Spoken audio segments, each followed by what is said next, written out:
I feel like this particular scripture belongs in a Marx Brothers movie. And if you're too old to know what too young to know what a Marx Brothers movie is, talk to me later.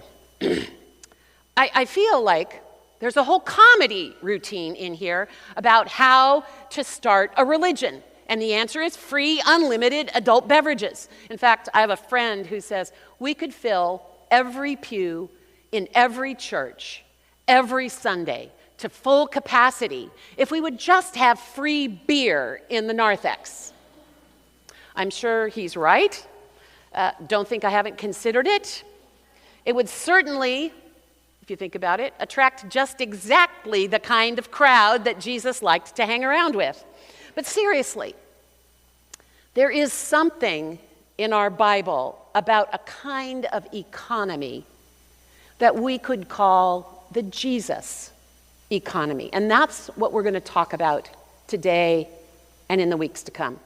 Robin Wall Kimmerer has written a really beautiful book called The Serviceberry. And I'd like to read just a little bit of it for you this morning as we launch in. The cool breath of evening slips off the wooded hills, and with it come the birds.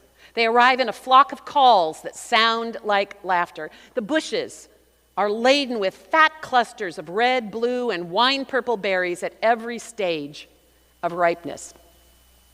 This abundance of berries feels like a pure gift from the land. I haven't earned, paid for, or labored for them.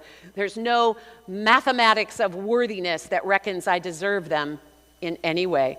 And yet here they are, along with the sun and the air and the birds and the rain. Receiving a gift from the land is coupled to responsibilities of sharing, respect, reciprocity, and gratitude. And we're reminded of that. Gratitude and here's her point. Gratitude and reciprocity are the currency of a gift economy.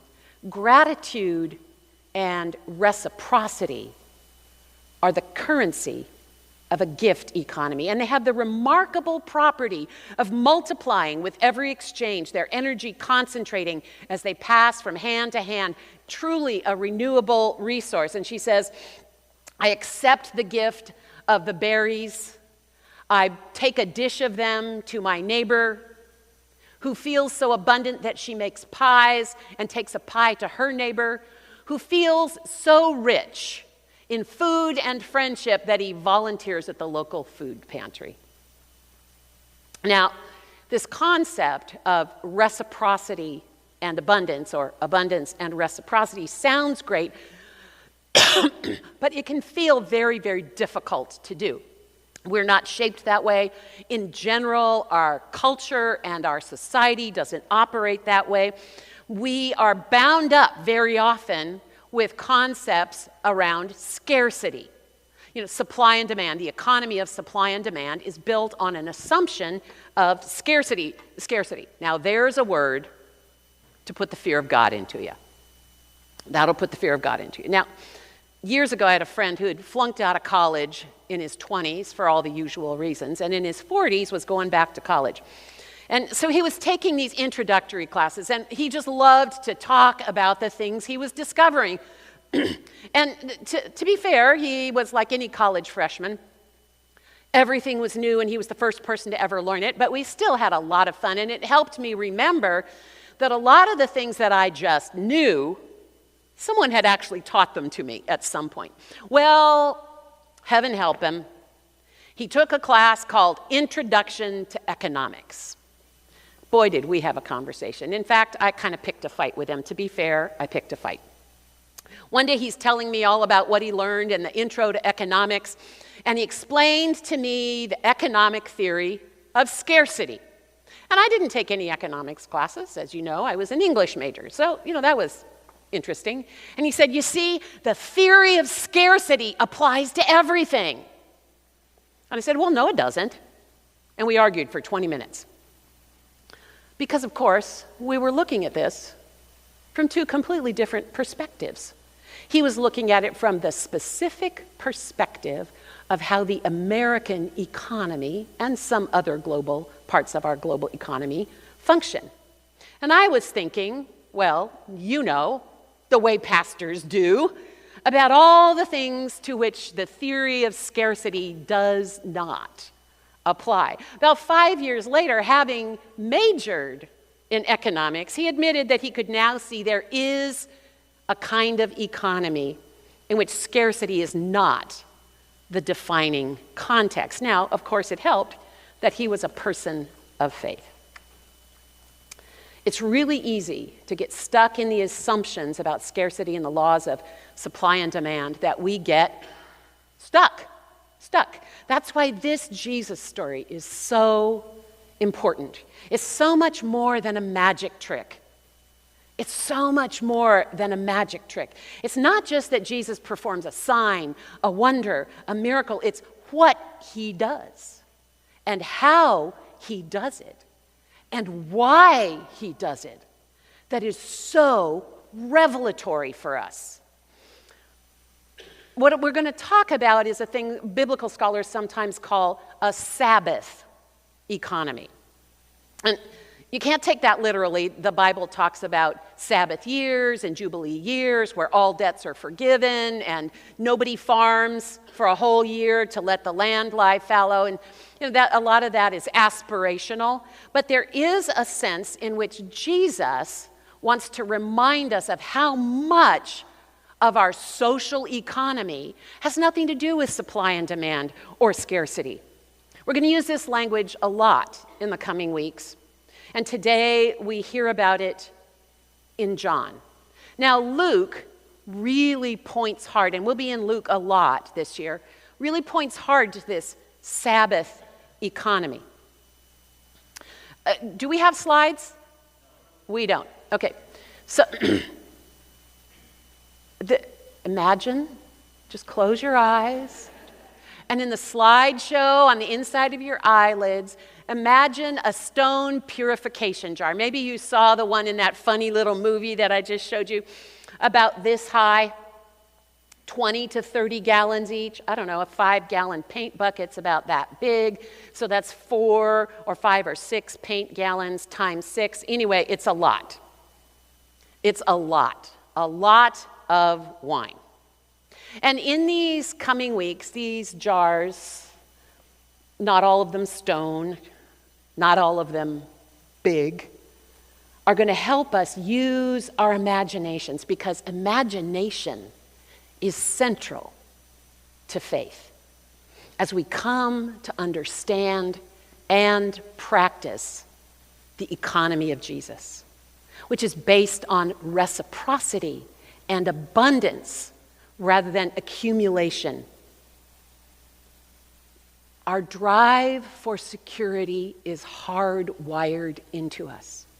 And so we have to teach ourselves, those of us of faith, that real security comes from relationships and community and our faith. Now, I want to point out to you that there's a very important management leadership lesson in this scripture. Bet you weren't expecting that. Because leadership is what helps bring people to hope when they feel stuck and hopeless, right? And in this case, I particularly like this because the leadership moment we have in this scripture is also a mom moment. The slide here was Mother Knows Best.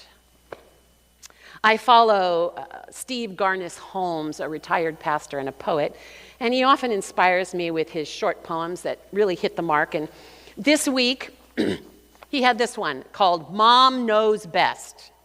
When the wine gave out, the mother of Jesus said to him, "They have no wine." And Jesus said to her, "Woman, what concern is that to you and to me? My hour is not yet come." And his mother said to the servants, "Do whatever he tells you." Leadership, writes Garnis-Holmes, is nudging someone in their next step the moment before they know they're ready. Leadership is nudging someone into their next step the moment before they know they're ready. Even Jesus had to be prompted by someone who knew his gifts and saw the moment.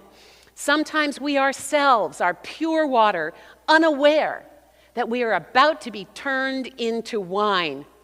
God help us be open to the moment, open to the Mother Spirit that nudges us.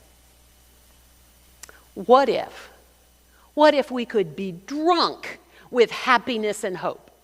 What if the future is bright because there is enough?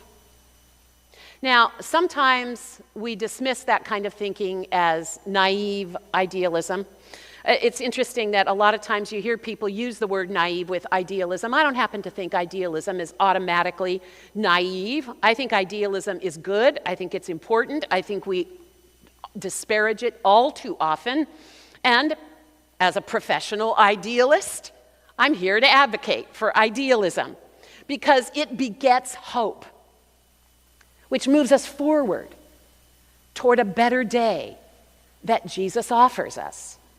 Now, it is idealistic, this biblical gift economy that Jesus is lifting up. It feels, though, more right, more true to our souls than the transactional nature of our human economy. And some parts of our economy are transactional by necessity. We use money and things and material goods as a kind of exchange, and that has its place.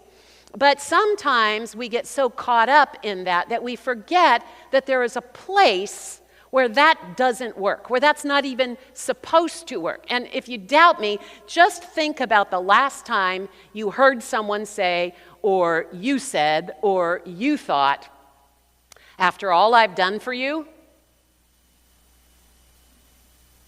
after all I've done for you, I mean, haven't we all found ourselves feeling transactional even in some of our most precious, loving relationships? You know, for an English teacher, I'm really not that much into poetry. I'm going to use up my annual allotment of poetry for sermons right now. There probably won't be any more this year. Purification. This is, again, Steve Garnis Holmes. Now, standing there were 6 stone water jars for the Jewish rites of purification. And Garnis Holmes writes, what if purification isn't the removal of anything, but the transforming of something into joy? What if purification isn't washing away some part of you, but revealing your deepest beauty? What if you're already made pure, you just aren't celebrating yet? What if came before was not impure? What if you are holy water, this moment being changed into wine? What if we could be drunk with happiness and hope? What if the future is bright because there's enough? Jesus' miracle is not just a miracle of wine, it's a miracle of abundance. And we're going to go deep and wide with this for several weeks. Jesus brings hope, not just to this family, although that's where it starts. First, he brings hope to the steward, who is almost certainly going to lose his job for having miscalculated how much wine was necessary. But also, the host, the bridegroom in this case, and his family have a cultural obligation to provide the kind of hospitality that everyone expects at a wedding. And if the wine runs out, their shame will know no bounds. Not enough is the worst thing that can happen.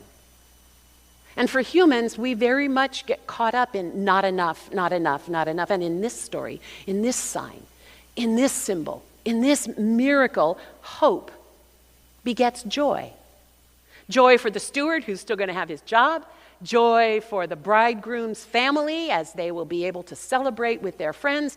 Joy for the bride and the bridegroom who are not going to have to tell this terrible story year after year after year. And if you've ever been hopeless, you know what happens when the hopelessness falls away and hope is restored. And we're going to talk about that next week when we talk about healing. I know a number of you who've gone through really challenging health scares and journeys. And what happens when hopelessness falls away and hope shows up?